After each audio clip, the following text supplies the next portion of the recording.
Mini episode 1132 of the FDH Lounge is brought to you by Sportsology, delivering unconventional columns and webcasts about sports, TV, music, movies, and more. Follow them on the web at sportsology.com. The FDH Lounge. You'll want to schedule your life around it. A long time ago, on a gloomy, wet Cleveland spring night, two men stand alone amidst the late-night drizzle. Their voices echo across the vacant station parking lot as they debate the merits of the great American radio show that have been missing for far too long. On that night, an idea was born. That idea became the FDH Lounge.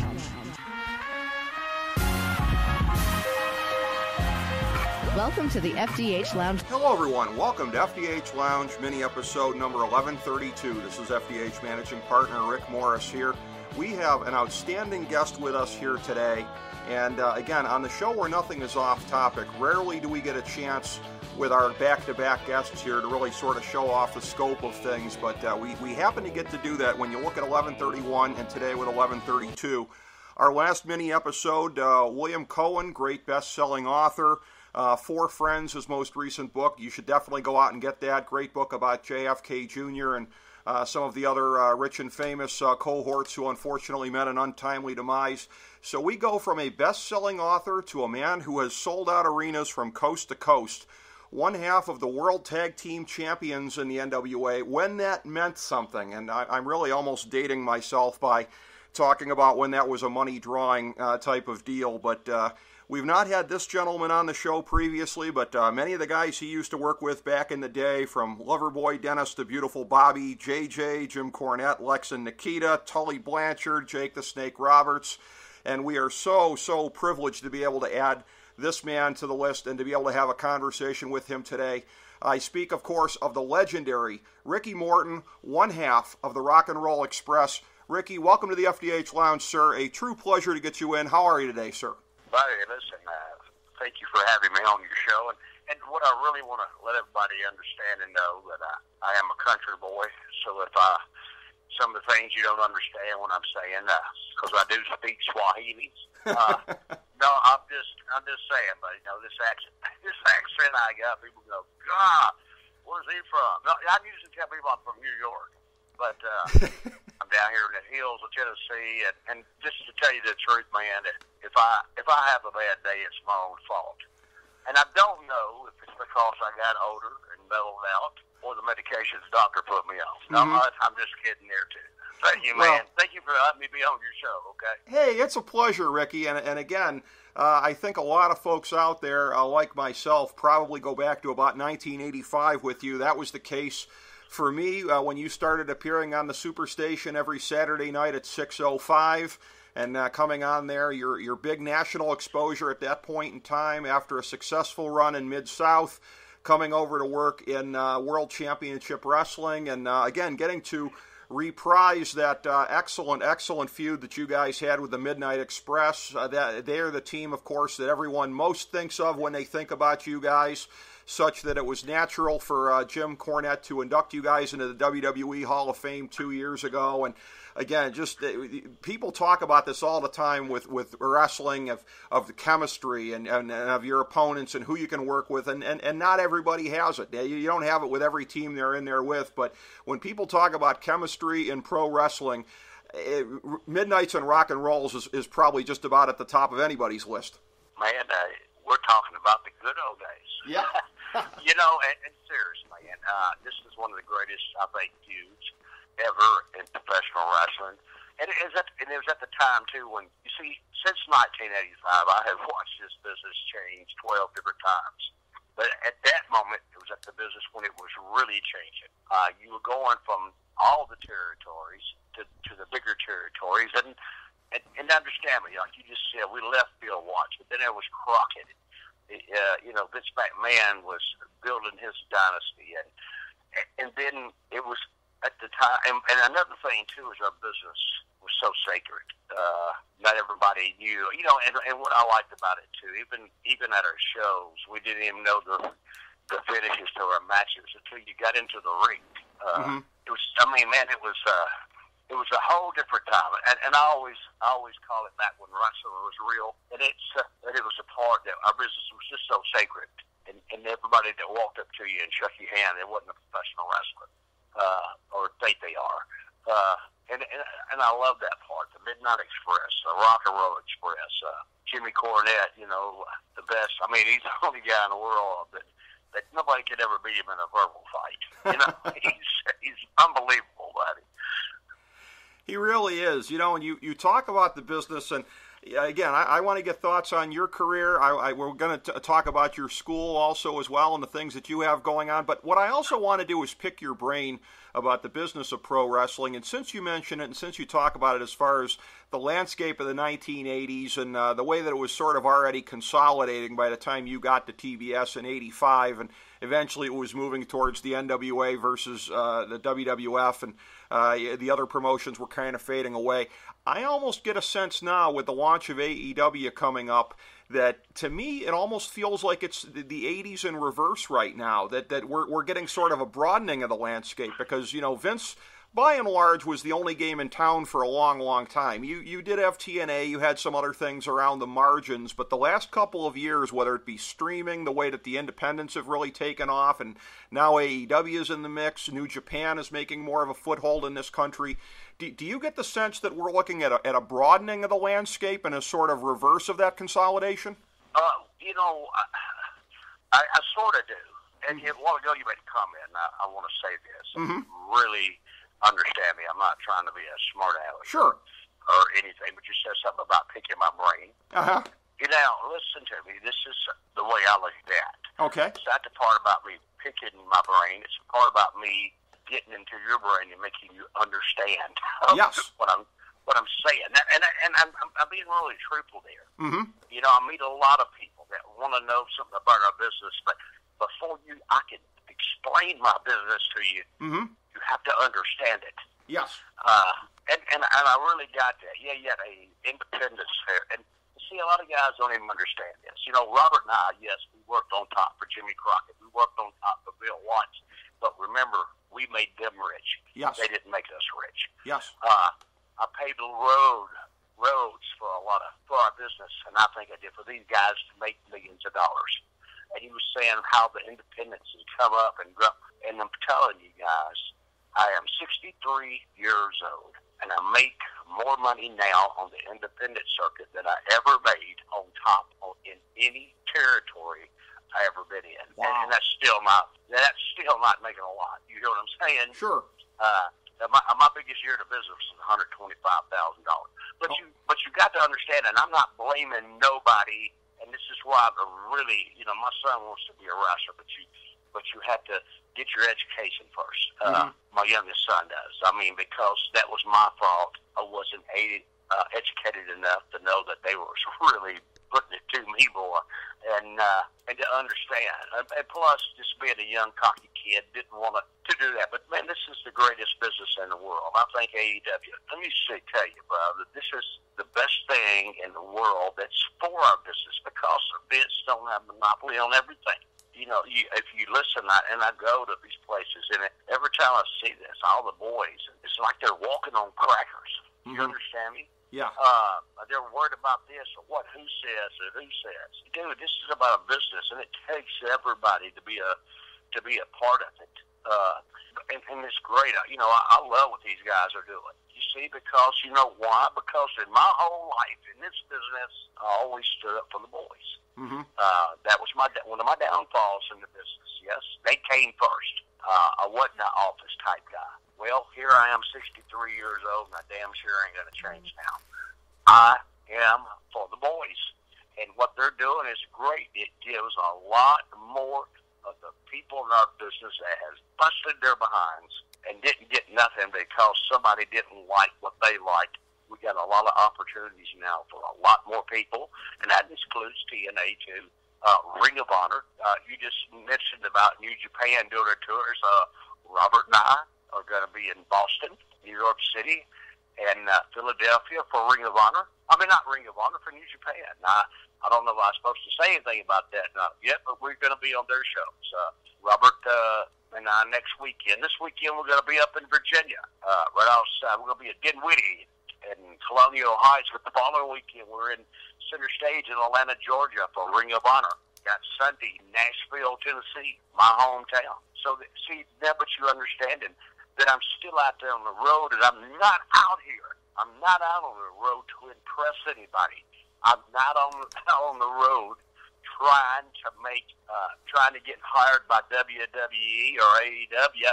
I'm not trying to do that. This is what I do for a living. I keep myself in shape. I'm 63 years old. I think I'm still in my prime. I just look older, but I go out and I work hard and I do a thing. It's not because I'm trying to be somebody I'm not. I still have bills to pay. This is what I've always done in my life, and I know nothing else. I know a lot about this business, and this is what it's all about, buddy. And I'm glad I got to be able to say that.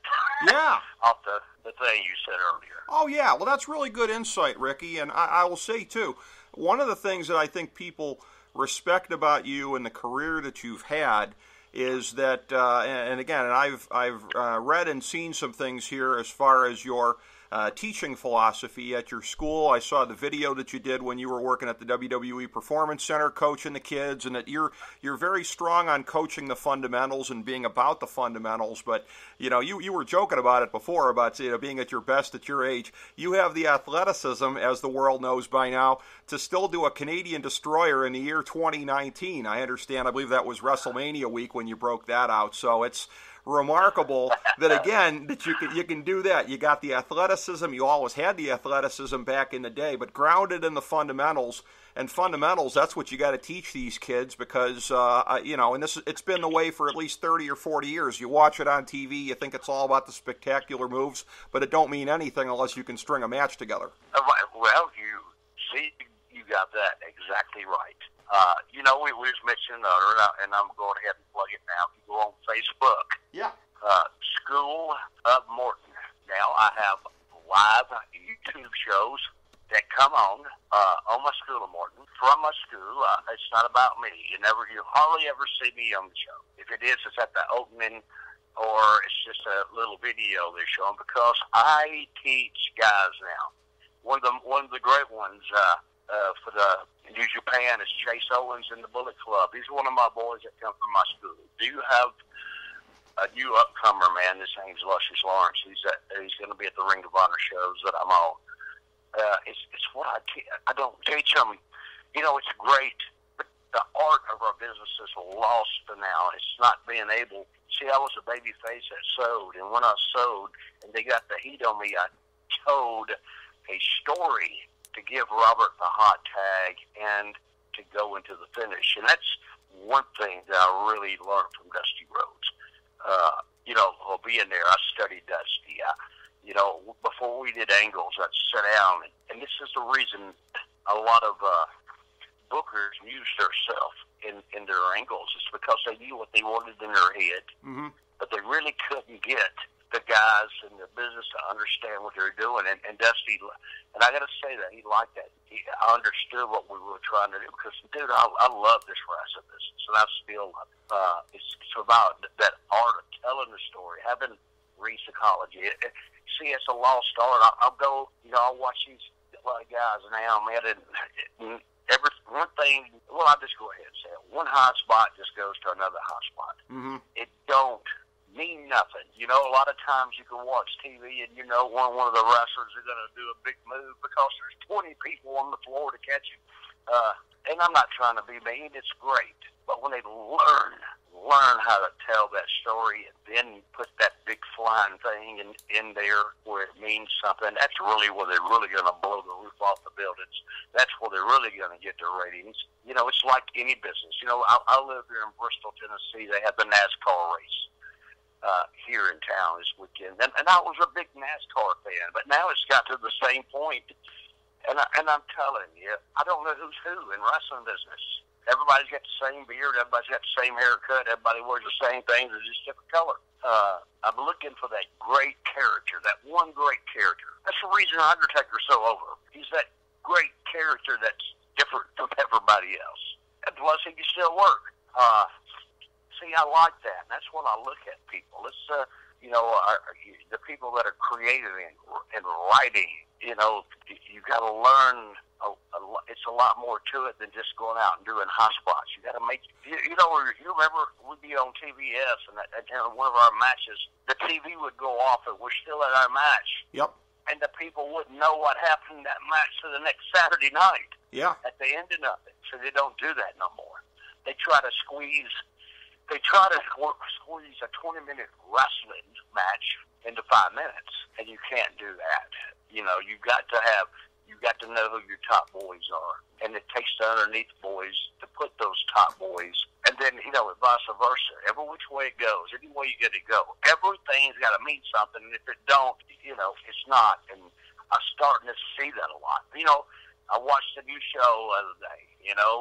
They got kind of off into all the high spots, but then they settled it back and went back to the wrestling part. Mm-hmm. And that's the part I love about it. A headlock routine in our wrestling match is really cool. Yeah. It's a lost form of art. I see a lot of guys get lost in the match, and I always remember this. The guys out here listening to girl wrestling, whenever you get lost in the match, a headlock would cure everything. Just grab a headlock, start back over. It's all up. Oh yeah, absolutely. You got to know how to pace things and go through. And you anticipated perfectly, Ricky, because one of the things I wanted to bring up was about selling, because again, this is not just kissing your rear to say this, but again, you talk to any serious wrestling fans out there, there's two names that always come to mind whenever people are talking about that, the art of selling. It's you and it's Ricky Steamboat. Those are the two that you always hear people talking about.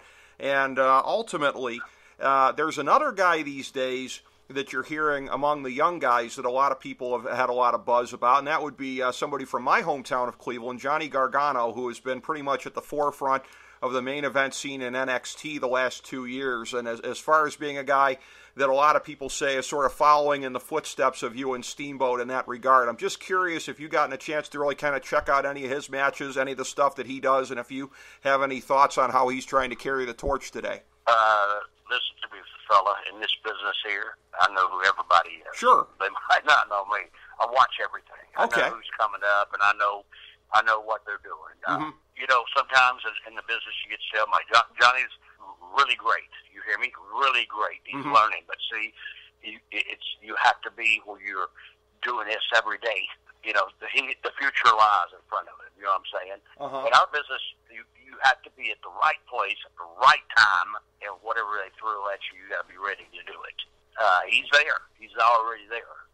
But when you wrestle for that, in my day, what was so different is I wrestled every night. Mm-hmm. And even at 63 right now, I still learn every day. I still wrestle 4 or 5 nights a week. Yeah. I have to. It's what I do for a living. But like him, he's gonna his break will come. He's just gotta. Even though he does have a break, but listen to me, there's a difference between making millions and making hundreds of thousands. You understand me? Oh yeah. Yeah, it's a whole lot of difference, and it's according on. It's like I told Chase Owens one time, but you have to live your dream every day. You can't stop. You can't let up for 1 second. That's right. I try to explain to the guys at my wrestling school, dude. Austin Theory just signed with NXT. Mm-hmm. I mean, look at this kid. He 24/7, eat, sleep, drink, wrestling. Working out in the gym, you got to look the part, buddy, and all that's going to come together for all of them. And that's what I think about the business. If you want our business, you have to go get it. And if you want it that bad, I promise you, it'll come to you at the right place and the right time. Absolutely, and it's a business that's, of course, ever-changing over a period of time, although, as we've said, obviously, the fundamentals remain the same. Again, you have been, in the current identity, going all the way back to the 80s, with the exception of that brief time in early 90s in WCW with the York Foundation. And it was really kind of interesting. You had that feud with the New Breed a couple of years ago when they were doing the futuristic gimmick, but ultimately your thing was really kind of futuristic, because today analytics are everywhere, and that sort of foretold the revolution in analytics in sports with Alexandra York and the laptop and everything. So I'm just curious, as you were going along, because once you got back into the Rock and Roll Express identity, you have basically stayed with that. Over the years, did you ever contemplate trying to move in another direction like was done with the York Foundation, or what was kind of the thought process there on staying with the Rock and Roll Express? That's when that's when Dusty came in to book WCW, and understand me, Robert got hurt. Robert was out for a year and a half. Okay, I'm lost in the shuffle. There's 100 guys that are trying to get into the office, trying to, and we'll talk about this just in a second, but I was lost with nowhere to go. Thank God Dusty made up the York Foundation and put me into it. But needless to say, as soon as Robert got better, I wrestled Robert in Washington on pay-per-view, and when that match was over, me and him left and went to Smoky Mountain. Okay, it was all over with. No, in our business, Robert and I are the longest tag team wrestlers ever in the history of professional wrestling. Yep. And we're still. Somebody asked me, I was on a show the night by myself. Where's Robert? I said, I'm with him more than I am my wife. I don't even like her. But that's a joke, Yeah. Robert and I in this business, buddy, we've been through it all. But one thing, when it boils down to the end, now understand we're wrestling partners. Sure. Okay. Yeah. We have each other. You see, and we still, even though we're older, I still perform. When I can't give you your money's worth, that's when I stop. And I like when we come out, because buddy, we do. I mean, me and Robert are still there. But I never, I had a great run with Ric Flair. Yeah. It meant a lot at that time and era. It was something that just, and gosh, boy, it kept our territory going. I had a lot of people depended on me to feed their families. We didn't have contracts. And it's the greatest moment of my life. But what it boils down to is just like it is right now. I'm one half of the Rock and Roll Express. And when I quit this business, I will still be one half of the Rock and Roll Express. Yes, you will. Yeah, absolutely. I want to ask you about your wrestling school and get into some thoughts on that. Before I do, this is a point of personal privilege I take with a lot of you guys who worked in Crockett back in the day to sort of get your opinion on something, because just to kind of back up to the mid to late 80s here, as a kid watching in Parma, Ohio back in the day, really at our high school, we were more watching you guys than the WWF product. I mean, we watched, those of us that were fans watched everything, but for us it was more so by and large about 6:05 Saturday nights on the Superstation. And again, the guy who back in the day was just about my favorite out of the bunch, as much as I liked all of you guys, I was a big mark for Ronnie Garvin. So that's a thing where people kind of tend to look back and snicker on him having been world champion in '87, and I always really kind of say, you know what, you had to be there. You had to be a fan at the time. You had to be watching, because I was totally into it when that guy got the title, and it was just the brief reign and whatever. But I just want to give you a chance, get your thoughts on Ronnie Garvin and his worth as a pro wrestler, and how you looked at him and saw him, and as far as him being a world champion. Man, Ronnie speaks for himself. Not only was Ronnie a great worker, he was a tough guy. When you put all you got to into the business, now you say you were from Cleveland? Absolutely, yeah, the suburbs of Cleveland. Man, do you remember the old building we used to wrestle at, the big auditorium downtown? Public Hall. Yeah, I was there, Ricky. Yes, I mean, we didn't, and that was, it was one of the greatest heel towns, too. Yeah. Okay. And this is what I'm trying to tell you. Ronnie Garvin, he deserved it. It's the thing with Dusty. Dusty, he did a lot for Dusty over the years. When opportunity came, Ronnie Garvin was one of those guys. Remember when he was Miss Atlanta Live? Yep. Gosh, I mean, he did the role perfect. He did the thing perfect. He had the opportunity to be the world champion, and he'd go down in history as one of the world champions. I love Ronnie Garvin. I still see Ronnie every now and then. He'll be at one of the signings or something. Ronnie deserved everything he got, and Ronnie is my friend. Sure. You hear me? Ronnie, I used to fly with him a lot in the airplanes, but that's another story. Evil Knievel, brother. I'm not kidding you. But I was going to tell you, and I'm going to get into this. I'm changing the whole situation. Go ahead. People ask me about, in our day, everybody was a great worker. Yep. Everybody was exceptional, and I'm saying this to let you know how great of a world champion that Ric Flair was. Yes. And a lot of people don't understand this. I was wrestling a guy not long ago. He goes, when I go to the ring, the people will liable to cheer me. Mm-hmm. And I looked at him, I said, buddy, the people's only going to cheer you if you want them to. Right. Because I'll never forget Cleveland, Ohio, Hill Town, buddy. Uh-huh. Ric Flair, the world champion. Here I am, the teeny bopper with the hair. I go to the ring. You know how the Hill fans, boy, they're raping you. Yeah. I've got it. They're saying stuff, and it was Flair. But 10 minutes into my match, Flair had turned to people so much, they pushed the barricades all the way to the ring. Mm-hmm. Arn Anderson came down. Robert Gibson had to come down. Now, and Flair and I were going to go a 60-minute match that night. And about 30 minutes into the match, because Flair he never went less than 50 minutes in a match anyway, because he gave you your money's worth. He was the world champion. You paid to see him. You got what you paid for. Yep. But Flair tell me, he said, do this right here, and then you get mad and throw me over the top rope, because back then it was disqualifications. He said, if you don't, these people are going to kill me. And it was. You understand, that's what takes a great worker. How he turned to people. Not only did he do that in Cleveland, but he did it in Philadelphia. That's how great of a worker he was. I know I focused off of Ronnie Garvin, but see, Ronnie was the same way. Yeah. Him and Jimmy, these guys are great workers, and everybody in our time back then, like I said, our business was sacred. If you didn't know what you were doing, if you didn't know anything about our business, you wasn't in our business. It was a sacred business, and I loved it. Let's plug your school, RickyMortonOnline.com. Of course, at Real Ricky Morton. So that's where you can get information on this. All of these insights that you've been talking about. Instagram. Yep. The baby face Ricky Morton. Okay. Okay. And then I have Facebook Ricky Morton. Wonderful. Guys, to me, it's an absolute pleasure talking to you.